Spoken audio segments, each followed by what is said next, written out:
السلام علیکم مینوال امید لرم چې تاسو به ټول روغ جوړ به وي الله تعالی دې داسې بچي ایجاد هم ورنکړي چې دوا زهره د کراچۍ نه چې لاهور ته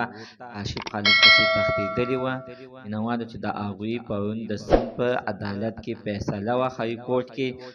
کورټ کې عزتمنو دغه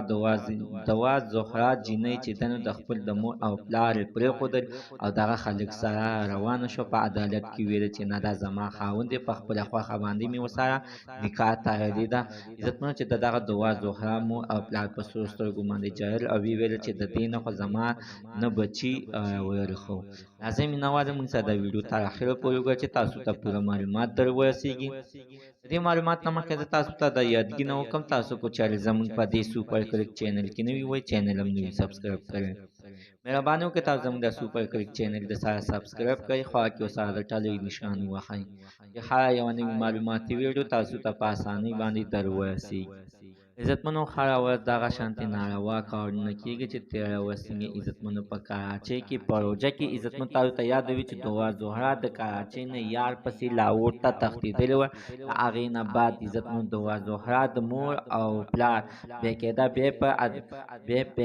بیا په تانه کې ایفایار کړ چې زما لور یعنې چا وتښتوله او پته یې نه لګي چې مینهواله بیا پولیسو چې تفتیش راواخیستو نو د دې لور چې ده نو په لاهور کې پیدا شو پرون د هغې د سند په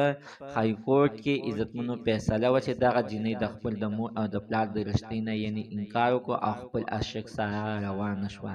مینهوالو پلار بیا دی کې یو پیغام پرېښوده چې خپلې لورانې په خپل کورونو کې یعنې کنټرول کوي ازادي وله مه ورکوئ خدای مه کړه الله مه کړه دغه شانتې کار به بیا تاسو سره به وشي زموږ د عزتمن تن نن ورځې معلومات د دې ځای پورې